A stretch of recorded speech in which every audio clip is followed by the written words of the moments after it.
Daily স্টারের জন্ম এবং বেগম জিয়ার প্রধানমন্ত্রী হওয়ার সময়টা খুব কাছাকাছি। আমি একজন ইয়াং সাংবাদিক হিসাবে তখন বেশ বলতে পারেন যে believing in the value of independent journalism, যে সরকারকে সবসময় একটা প্রশ্নের মধ্যে রাখবে, সরকারকে অ্যাকাউন্টেবল করবে, এবং সেই স্পিরিটে আমি তখনকার সাংবাদিকতা করেছি। এবং আমার সৌভাগ্য যে একাধিকবার প্রধানমন্ত্রী খালেদা জিয়ার সঙ্গে আমার দেখা হয়েছে, এবং উনি আমাদের এই স্বাধীন সাংবাদিকতাকে যে কত মনে প্রাণে শ্রদ্ধা করতেন, এবং her sense of tolerance, her sense of accepting diverse views, her capacity to accept criticism, আমি স্বাধীন সাংবাদিক হিসাবে আমার মন জয় করেছে, আমার মনে ওনার গভীর শ্রদ্ধার জায়গা করে দিয়েছে। এবং পরবর্তীকালে ওনাকে আরও দেখেছি, এবং সত্যিকার অর্থে দেশকে ভালোবেসে দেশের গণতন্ত্রকে সমৃদ্ধ করার ক্ষেত্রেও ওনার অবদানকে আমি স্মরণ করি এবং শ্রদ্ধা জানাই। সর্বশেষে আমি যে ব্যাপারটাকে নিয়ে সত্যি সত্যি ওনাকে শ্রদ্ধা জানাতে চাই, সেটা হচ্ছে যে উনি যখন ক্ষমতাচ্যুত ক্ষমতা থেকে সরে গেলেন, এবং যখন ওই সরকার তার বিরুদ্ধে তাকে অপমান, তাকে নিষ্পেষণ, তাকে জেলে ঢোকানো, এত কিছু করল, এবং সেখানে 2 বছর উনি ছিলেন, সলিটারি কনফাইনমেন্টে ছিলেন, উনি 4.5 বছর উনি হাউস অ্যারেস্ট ছিলেন, এবং সেখানে যেটা সবচেয়ে বেশি হৃদয় বিদারক সেটা হচ্ছে যে ওনার চিকিৎসা দেওয়া হয়নি, এবং সেটার প্রমাণ আমরা শুনলাম একটু আগে।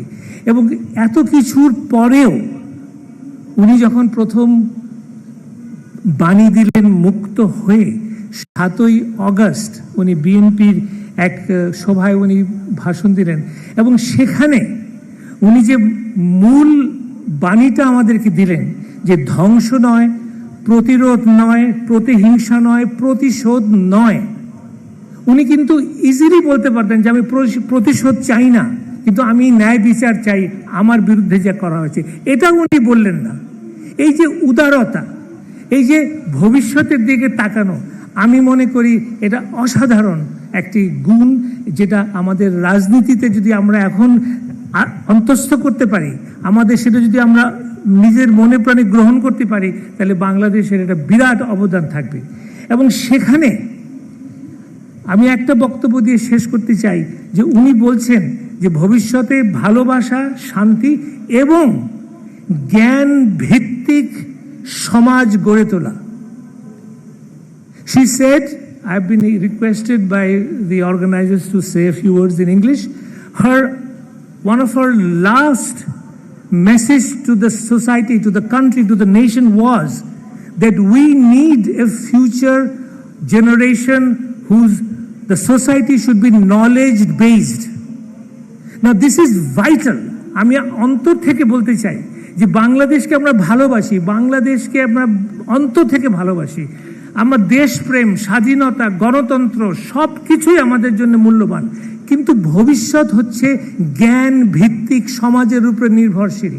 We have to learn, we have to be knowledge based, we have to compete with the world with knowledge, with competence, with skill.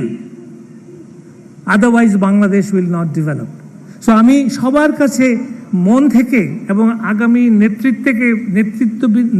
নেতৃত্বকে বলবো, নেতৃবৃন্দকে বলবো যে এই যে খালেদা জিয়ার যে শেষ বাণী, জ্ঞান ভিত্তিক সমাজ, আমরা যেন এটা অন্তরে সবার ভেতরে আমরা উপলব্ধি করি।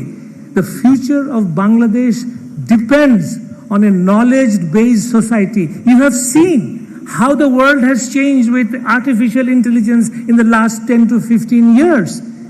So much is transforming, and it is based on knowledge, on skill, on competence, and that is where we have to go for the future of Bangladesh. Thank you.